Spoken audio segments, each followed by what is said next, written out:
what are the essential steps organizations should take before implementing a new HR, IS, or even talent management system?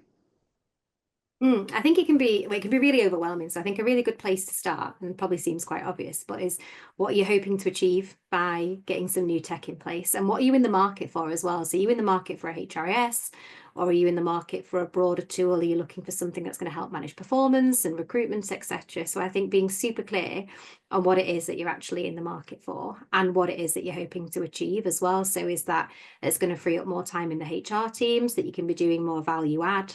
So, some those kind of really obvious automation reasons as to why you might be in the market. But if you're going to be in a position where you're trying to sell it and get budget approved from your SMT, you're going to really need some compelling views as what it is, that why it's important to your team and ultimately why it's important to the business.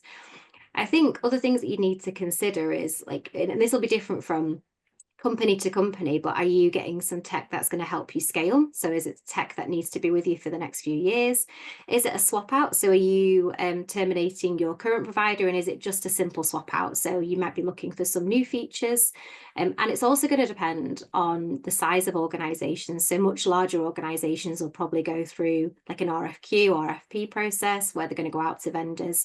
And smaller organizations are probably going to dive straight into demos. And it's a bit chicken and egg, because you want to really have a feel for what a system looks like, but you also don't want to spend weeks and weeks kind of watching demos and then them not really going anywhere. So it is a bit chicken and egg. And I think probably the final 2 points. One, I think really important before you go out to market is a bit of process mapping.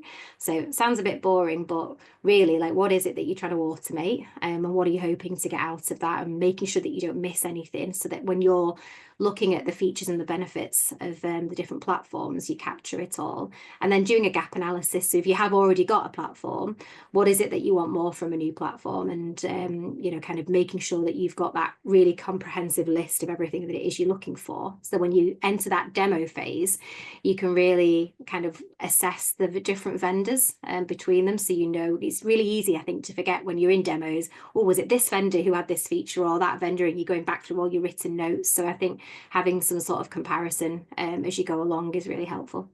Yeah, really interesting. What are your thoughts, Rob? Would you add anything on that?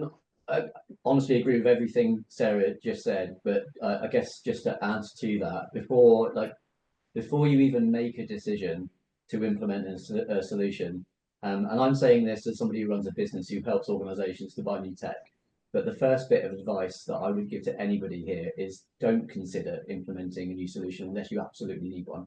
I feel like, if you don't have a solution in place and the benefits of implementing one are clear, then I'd say by all means crack on. But if you're in a position where your business is experiencing pain or frustration with an existing solution, then there are some simple things that I'd recommend to do before thinking about ripping it out and going back to market. And this might sound obvious, but I'd strongly recommend discussing your issues with the incumbent solution provider before you do anything else. For example, like, you might not have been keeping up to date with things like enhancements and new features being added to the solution, and they could solve some of the problems that you're facing. And I'd say that you should also be considering whether the solution was even implemented correctly in the first place. Sometimes people come into a business and they inherit a solution that was implemented a long time ago. They don't really know about how it was implemented, the processes that they went through, and so on. So think about that as well.